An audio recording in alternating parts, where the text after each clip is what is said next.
Auditeurs de Mousso TV, bonsoir. Vous êtes avec Idrissa Keita pour une nouvelle émission d'édition spéciale. Nous sommes dans le mois de la femme, c'est-à-dire le mois de mars. Et à l'occasion des festivités du 8 mars, nous avons décidé de faire des plateaux. Le plateau du jour, il va porter sur la politique, où nous avons deux femmes, deux Mariam, qui vont nous parler en fait de l'apport des femmes à l'ère de la transition, et nous allons jeter un coup d'œil dans le rétroviseur. Madame Mariam Sidibé, présidente du parti FDP Malikoura, c'est bien ça, non? C'est ça. Merci et bonsoir. Bonsoir à vous. Madame Mariam Samaké, Oui. du mouvement républicain, hein, Oui. on vous dit merci d'avoir accepté. Bonsoir à vous. Bonsoir. Donc, sans tarder, nous allons entamer notre émission. Et avant qu'on sache où est-ce qu'on part, les deux Mariam vont se présenter chacune pour que nous puissions savoir d'abord qui est qui. Mariam Samaki, Oui. est-ce que vous pouvez nous parler de vous, votre parcours et comment vous vous êtes retrouvé en politique? Je vous remercie. Bonsoir à tout le monde. Et je vous remercie vraiment de m'avoir accueilli dans votre télé, qui est totalement féminin. Et ça c'est vraiment un pas en avant dans notre pays. Je vous remercie aussi, vous, M. Keita, qui m'a donné l'occasion de pouvoir m'exprimer sur un plateau féminin. Je suis Mariam Samaké. Je suis vice-présidente et porte-parole du mouvement républicain. Et bien avant cela, j'ai fait un parcours professionnel qui est différent de celui de la politique. Et après mes études, après le bac, j'ai fait un séjour en Italie et en France, où j'ai décroché une maîtrise en droit et une licence en sciences sociales. Et du coup, quand j'ai eu mon diplôme en sciences sociales, je me suis approchée du monde social et humanitaire, qui m'a littéralement foudroyée, et j'ai beaucoup aimé ce monde qui m'a apporté beaucoup sur le plan, je répète, humanitaire et social. Vous avez un point commun avec votre homonyme, hein, qui est dans ce secteur. Ah bon, dans le social? Si, mais on va y revenir. Continuez, s'il vous plaît. D'accord. Après, je me suis occupée dans ce volet social d'enfants porteurs d'handicap. Donc, j'ai suivi beaucoup d'enfants problématiques, porteurs d'handicap mental et physique. Mon parcours politique a commencé en 2018, quand notre président, M. Aïna Ibrahim Kamara, m'a présenté son projet politique. Je l'ai apprécié et je suis venue au Mali pour concrétiser ce projet de politique avec la création de son parti dont il est fondateur. Et voilà, je me retrouve au Mali depuis 2018 pour cela. D'accord, merci encore. Madame la présidente des femmes, hein? Bien sûr. Mariam Sidibé, présentez-vous s'il vous plaît. Bonsoir tout le monde, bonsoir aux téléspectateurs. Merci à toi Keita, merci à Mousso TV, qui est une télévision que je viens de découvrir et qui me ravit puisqu'elle est totalement féminine et dirigée par une dame que je viens de découvrir aussi. Félicitations à elle. Je suis Sidibé Mariama, présidente du mouvement des femmes du parti FDP Malikoura. Avant cela, je suis présidente de l'association Djigiakoura, qui était une association qui était basée sur le plan environnemental, ça veut dire assainir le développement urbain. Mais aujourd'hui, l'association a pris un autre élan qui est l'humanitaire. On travaille beaucoup dans l'humanitaire aujourd'hui, en aidant bien sûr les déplacés qui se sont installés chez nous depuis les événements de 2012 jusqu'à aujourd'hui. L'association a 4 ans aujourd'hui. bien avant cela aussi, j'ai fait des études, bien sûr. Après le bac ici au Mali, j'ai eu des bourses pour aller étudier en Algérie, où j'ai décroché un diplôme d'ingénieur en biologie, spécialisé en biotechnologie végétale. Aujourd'hui, je travaille à mon propre compte en étant directrice et promotrice du complexe Mona, qui est dans le cadre du bien-être et de tout ce qui est beauté féminine. En plus, promotrice de la ferme Le Bonheur, qui est une ferme entièrement biologique, qui produit des poulets, des poissons et des produits maraîchers bio. Donc vous êtes dans l'agro-business aussi? Voilà, je suis dans l'agro-business puisque c'est ce que j'ai étudié. Voilà, donc voilà un peu ce qui fait ma personne, ma modeste personne, Mariama Sidibé, voilà. Nous allons continuer avec vous. Ok, d'accord. Ça, c'est la Mariam, son parcours académique, sa vie professionnelle. Oui. La politique. Comment vous vous êtes retrouvée là? La politique, je ne veux pas dire que c'était une passion, je détestais la politique. Ah bon? Oui. Comment ça? J'étais pas du tout politique, j'étais pas dans les histoires politiques. Depuis quand j'étais élève et étudiante, j'aimais pas la politique. Toute la famille était politique, sauf moi, au fait, en commune 3. Ce qui m'a poussée à aller faire la politique, c'est l'état du pays. J'ai commencé la politique pas très longtemps, en 2018. Ah, comme Mariam? Oui, j'allais dire comme mon homonyme. Ok. Quand je suis revenue, j'ai fait les études de licence aussi en passant ici à Bamako. Quand je suis venue avec mon diplôme d'ingénieura, je ne trouvais pas du boulot et j'aimais étudier moi. Donc je suis allée faire aussi la licence professionnelle en gestion des projets. Voilà, donc c'est en faisant ça, je me suis dit, comme je n'arrivais pas à trouver du boulot, à chaque fois on me demandait qui t'a envoyé, qui est ton lien au niveau du service. Je me suis dit, pourquoi ne pas chercher mes propres relations?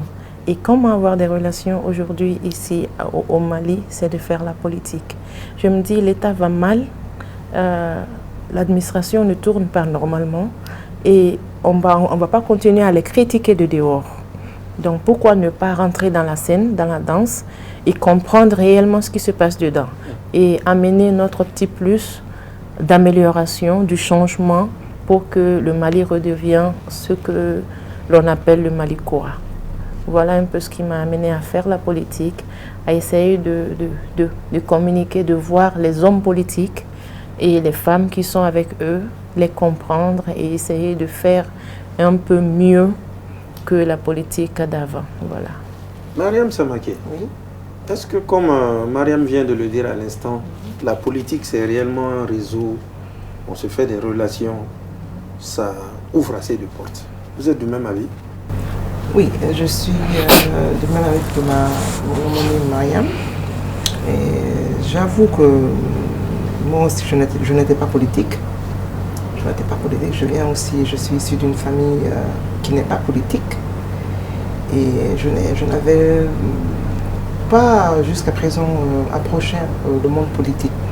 Parce que j'ai vécu beaucoup d'années en Europe. Donc quand je suis arrivée au Mali et quand j'ai commencé la politique pour vraiment apporter ma contribution, mon plus voilà, à l'avancée du pays, parce qu'en 2018 les choses n'allaient pas du tout dans notre pays. Et en tant que femme, je me suis dit, bon, qu'est-ce qu'on peut faire pour notre Mali, notre pays? Et la seule, oui, travailler est la priorité. S'affirmer dans son travail, de un. De deux, la politique aussi est un moyen qui facilite aussi cela. Effectivement, la politique nous permet quand même de connaître un monde qui est très souvent difficile à approcher. Comment ça? Oui, parce que je dis, c'est les hommes politiques, les institutions, on n'a pas accès facile à eux. Ce sont eux qui dirigent notre pays. Donc en politique, quand même, ça nous permet quand même d'approcher ce monde et de voir ce qui ne va pas et de trouver ensemble des solutions pour avancer le pays. Mais est-ce qu'en tant que femme, Oui. c'est facile d'accéder à ces personnes-là? Et en tant que femme même, faire la politique au Mali, quels sont les avantages ou essentiellement même, quelles sont les grandes difficultés? Alors, pour une femme, faire de la politique au Mali n'est pas facile. Parce que nous sommes, jusqu'à présent, nous ne sommes pas nombreux à faire la politique au Mali. Faire la politique au Mali, ça veut dire vraiment se battre, parce que jusqu'à quelques années, c'était un monde uniquement formé d'hommes, quoi. Voilà. Un milieu masculin. Voilà, un milieu masculin. Je peux dire même 110% D'accord. D'hommes. Et notre culture même ne nous permettait pas quand même de faire, d'avoir accès à certaines professions. Ça même, c'est dans notre culture. Mais maintenant, avec le 8 mars, on a un exemple, l'émancipation de la femme et l'évolution de la société et bien d'autres critères, a permis à la femme vraiment d'avoir accès au monde politique. Et j'avoue que c'est un monde qui n'est pas facile. C'est un monde plein de difficultés, mais on se bat. On se bat. Mariam Sidibé. Oui, bien sûr. Quelles sont les difficultés que vous avez eu à rencontrer en tant que femme politique? Ben, en tant que femme politique, comme ma soeur l'a dit, il y a les difficultés, mais il y a aussi les avantages. Les difficultés que j'ai eu à rencontrer moi personnellement en tant que politique, est que moi je suis quelqu'un de trop loyal. Et en politique, on me disait tout le temps qu'on ne peut pas faire la politique avec la vérité. Vous le pensez? Ça, c'est vrai. Donc, Okay. on me le disait tout le temps. Même dans ma famille, déjà, on me le disait.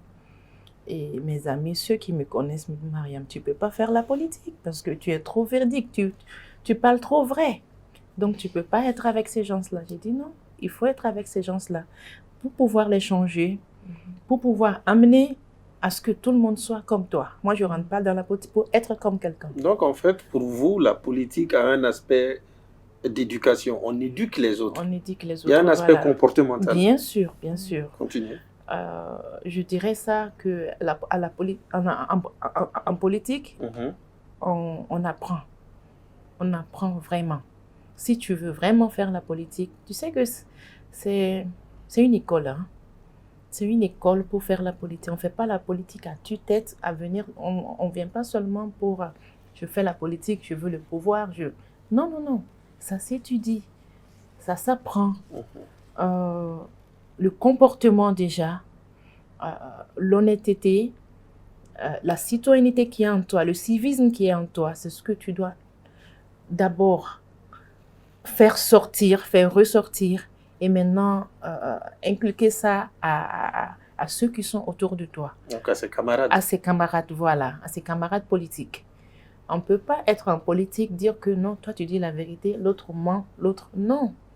Surtout quand vous êtes avec le même parti, la même vision, les mêmes objectifs, il faut que vous parlez la même langue.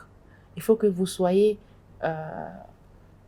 sans pour autant trop aller sur le plan.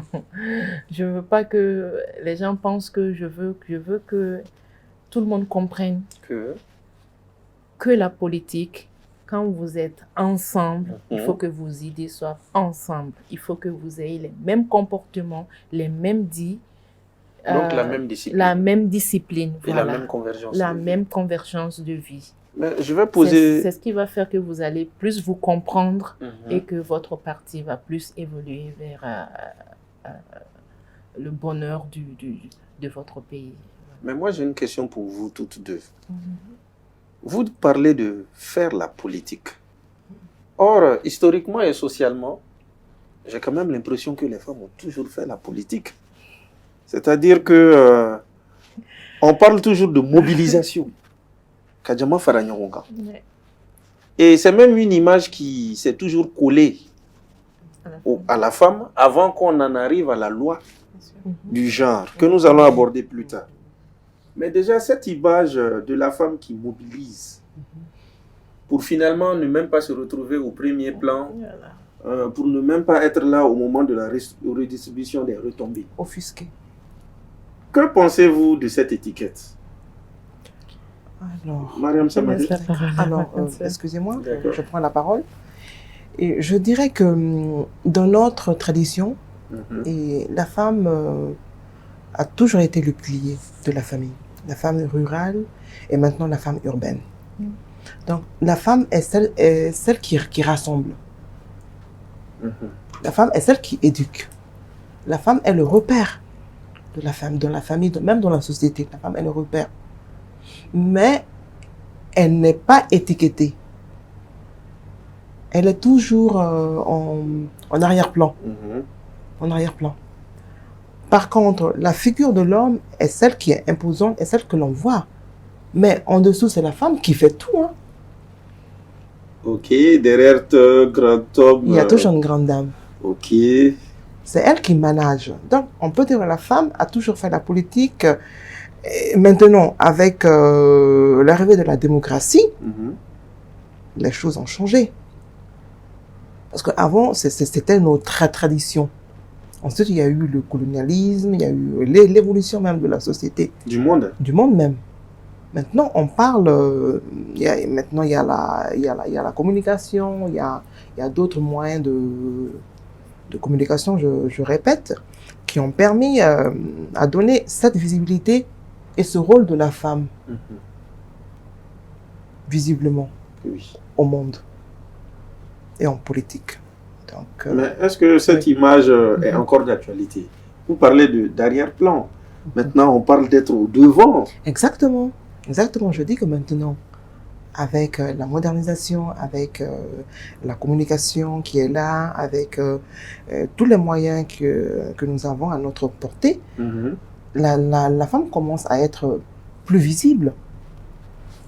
Avec la démocratie aussi. Nous avons toujours été un pays démocratique, mais c'était la démocratie, notre démocratie, à la malienne. Maintenant, on a une démocratie qui vient de l'Occident.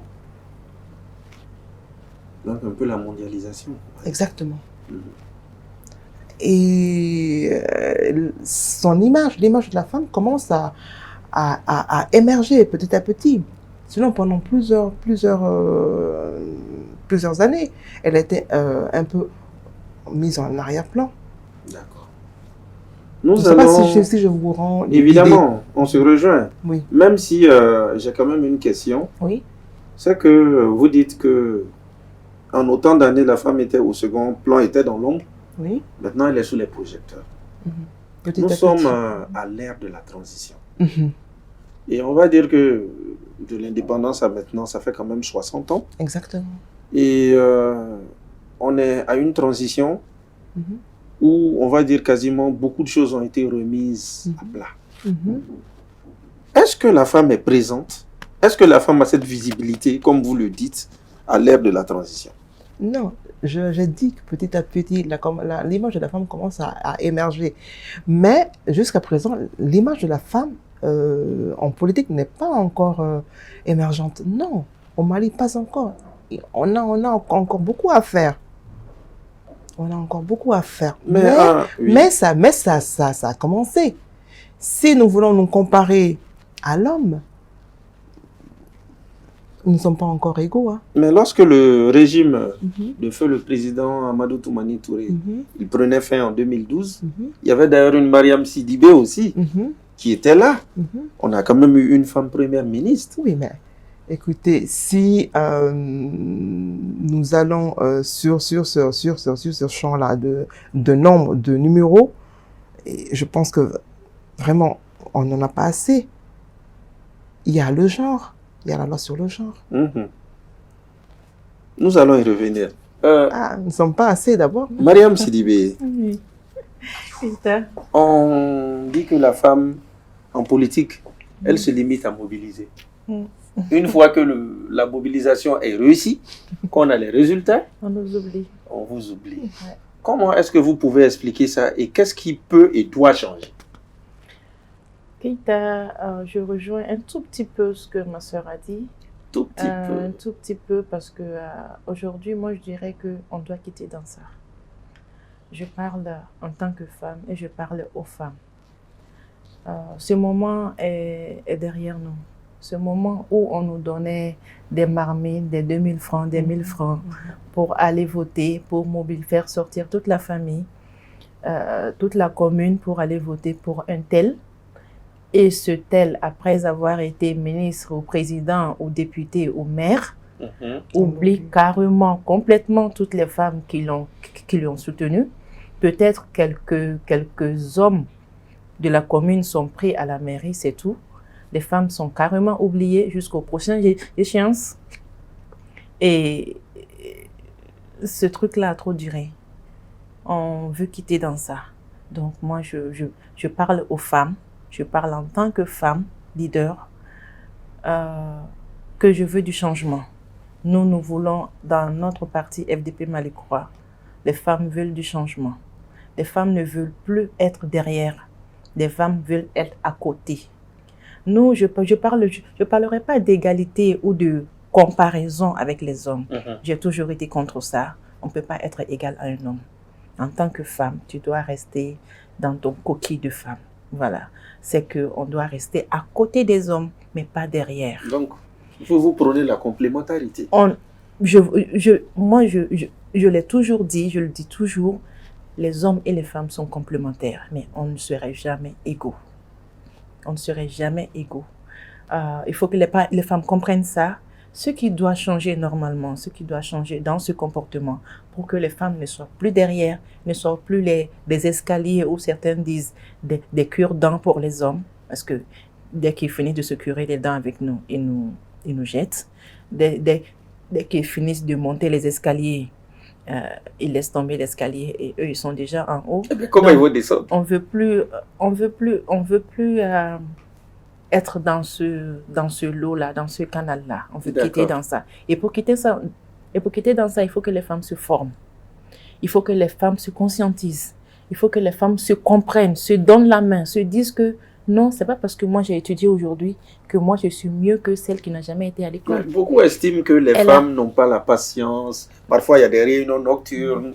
Donc, la motivation n'est pas là à 100%. Si on n'est pas obligé de faire déjà des réunions nocturnes, ce qui peut se dire à 3h, à 4h du matin, peut se dire à 9h du matin ou à 10h du matin. Ouais, vous savez que la journée, c'est le travail, la nuit, c'est la politique. Je comprends très bien. Où est-ce que vous voulez en venir? J'ai déjà fait ces réunions nocturnes. J'ai déjà été à ces réunions nocturnes où il n'y a que des dirigeants, où il n'y a que quelques-unes personnes qui pilotent tout le parti ou disons même le Mali, parce que même les réunions avec les présidents de la République, les trucs, ça se passe dans ces cadres-là. Je m'y connais un tout petit peu, donc je ne vais pas dire que c'est pas bien, je ne vais pas dire que ce qu'ils font n'est pas bien, mais les femmes qui se décident à aller vers eux, à aller faire la même chose, elles ont leurs ambitions, elles ont leurs visions. On ne demande pas aussi à toutes les femmes d'aller faire ça, mais il y a quelques femmes qui peuvent le faire et qui peuvent ramener ce qui a été dit là-bas, qui peuvent venir sensibiliser les autres femmes en bas. Donc, que les femmes s'écoutent, que les femmes se donnent la main, que les femmes ne se disent pas que c'est parce que telle femme est supérieure, est à tel niveau, qu'on ne doit pas l'approcher. Je l'ai toujours dit, il faut que les hommes quittent entre nous les femmes. Beaucoup disent que les femmes ne s'entendent pas toujours. Non, c'est parce que les hommes sont entre nous. Ah bon? Je le dis toujours, je l'ai dit dans mon parti, je le dis dans mon association, je le dis sur tous les plateaux où je passe, dans toutes les réunions où je passe, je leur dis, il faut que les hommes quittent entre nous les femmes. Si les femmes se retrouvent, se donnent la main, on peut faire grand. D'accord. Voilà. Qu'est-ce que vous avez à dire par rapport à ce que votre mouni vient? Oui, je la rejoins un peu et je partage son avis et sur la complémentarité entre l'homme et la femme. On ne sera jamais égaux. L'homme et nous ne serons jamais égaux. Mais où est-ce que vous ne partagez pas son avis? Pardon? Ou est-ce que vous ne partagez pas son avis? Parce que selon la divergence aussi, les téléspectateurs de Mousso TV apprennent et découvrent. Oui. Non, quand elle dit vraiment parle des réunions nocturnes et ça, voilà, sur ce plan-là, je dis que la politique peut se faire aussi, se fait très généralement, les grandes décisions se prennent très généralement après le travail, donc c'est en soirée, c'est pendant la nuit. Je comprends que c'est assez fatigant parce que la femme, après le travail, elle a toujours le foyer à soigner, à prendre en charge et elle n'a pas assez de temps. Mais pour le reste, je partage beaucoup de ces propos. D'accord. Auditeurs de Mousso TV, vous êtes à votre émission édition spéciale. Aujourd'hui, nous sommes avec deux dames. Madame Mariam Samaké, qui est la première vice-présidente du Parti Mouvement Républicain, et Madame Mariam Sidibé, qui est la présidente des femmes du FDP Malikoura. Malikoura qui est d'ailleurs le slogan de la transition à des fins réalistes, populistes et parfois sociales. Mesdames, nous allons entamer la seconde partie qui concerne l'actualité politique. Avant de toucher à vos partis respectifs, nous sommes le 8 mars, mois de la femme, moment de la femme, de la mère. Vous avez un département de tutelle dirigé par Madame Boaré Bintoufouné. Dernièrement, il y a eu un épisode. En tant que femme leader, j'ai besoin de vos avis. À tort ou à raison, il y avait le projet des violences basées sur le genre. Apparemment, une incompréhension a pris forme entre elle et les leaders religieux. J'aimerais savoir, qu'est-ce que vous pensez de ce triste épisode? Et à vos yeux, la situation des VBG au Mali, quelle lecture est-ce que vous faites? Il y a des progrès, il n'y a pas de progrès? Est-ce qu'il faut qu'on ait une loi? Comment est-ce que vous voyez la question? Donc, qui...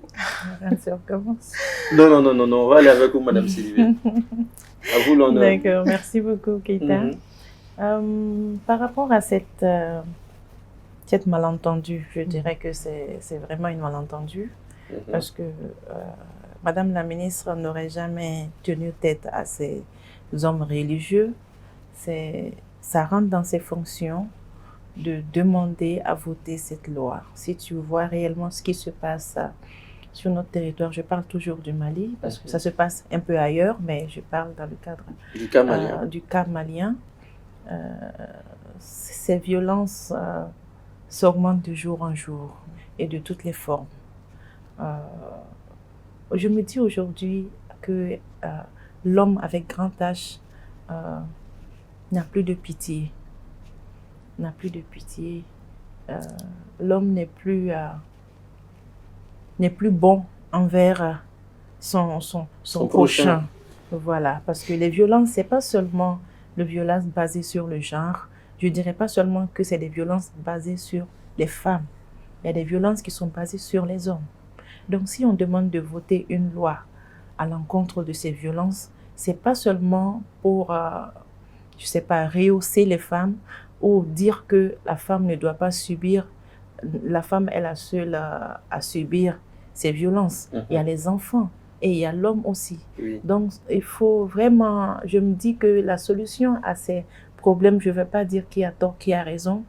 Les hommes religieux, ce sont les supérieurs aujourd'hui. Ce sont nos papas, ce sont nos grands-pères. Et c'est des hommes vraiment qui connaissent la religion, qui ont appris et qui comprennent mieux la religion que nous aujourd'hui. Madame la ministre, ça peut être une tante ou une grande sœur à moi. Je ne dirais pas qui a raison, qui n'a pas raison. Ce que je leur demande de faire, c'est de s'asseoir et de se comprendre, de discuter. Parce que tout se règle dans la communication. Chacun a dit, si on ne s'écoute pas, si on ne trouve pas un train où tout le monde s'assoit, qu'on arrive à se comprendre, c'est difficile de régler des problèmes de ce genre. Parce que les gens ne se comprennent pas. D'autres disent que non, c'est des lois, ce que moi-même j'ai entendu, que c'est des lois où on veut amener les hommes à épouser les hommes, les femmes à épouser les femmes. Tout se dit.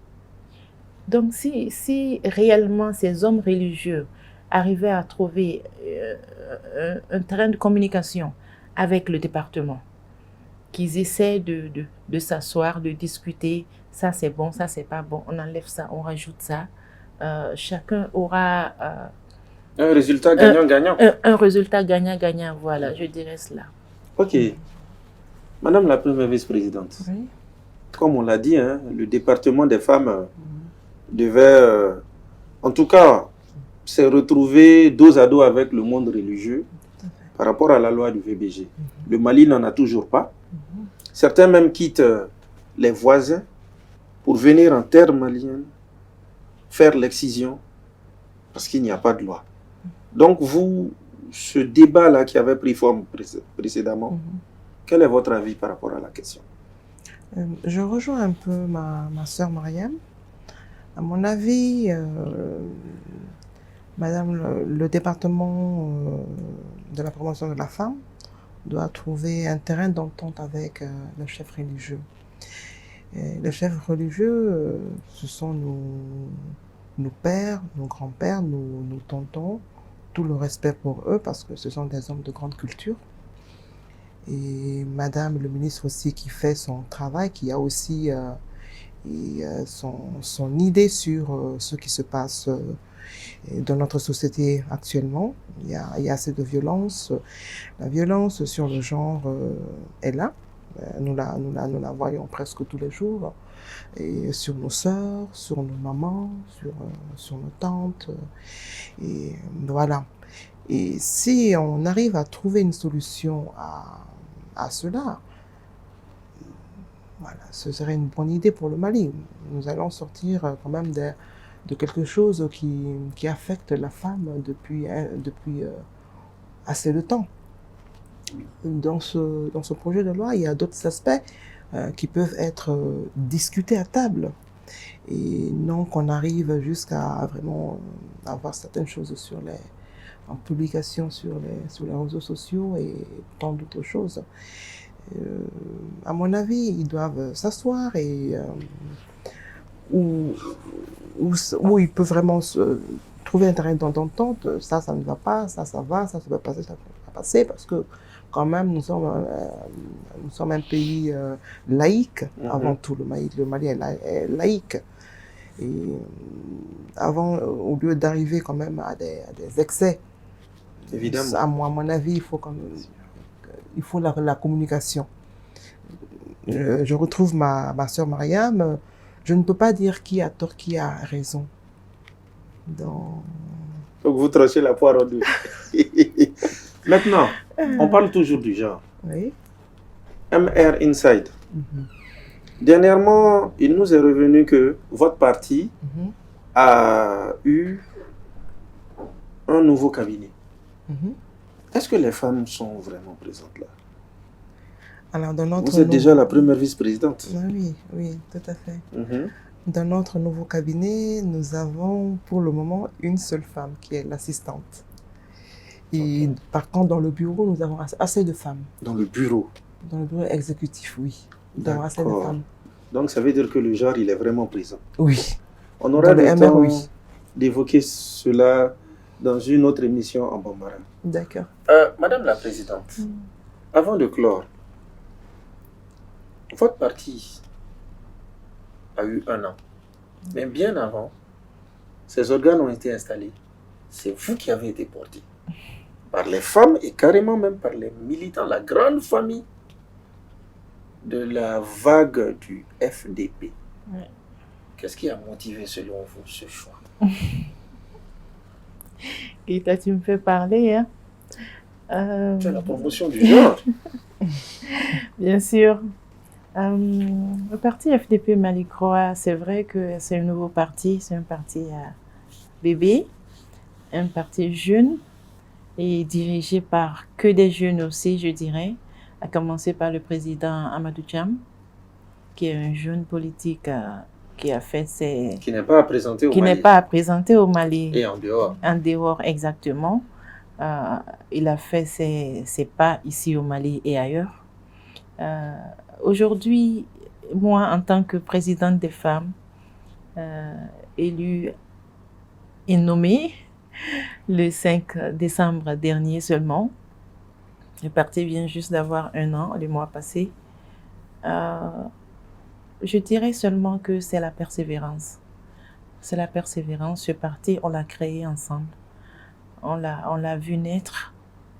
On l'a vraiment bercé. Et aujourd'hui, que moi je devienne la présidente de ce beau parti, de ce grand parti, ça ne peut que m'honorer.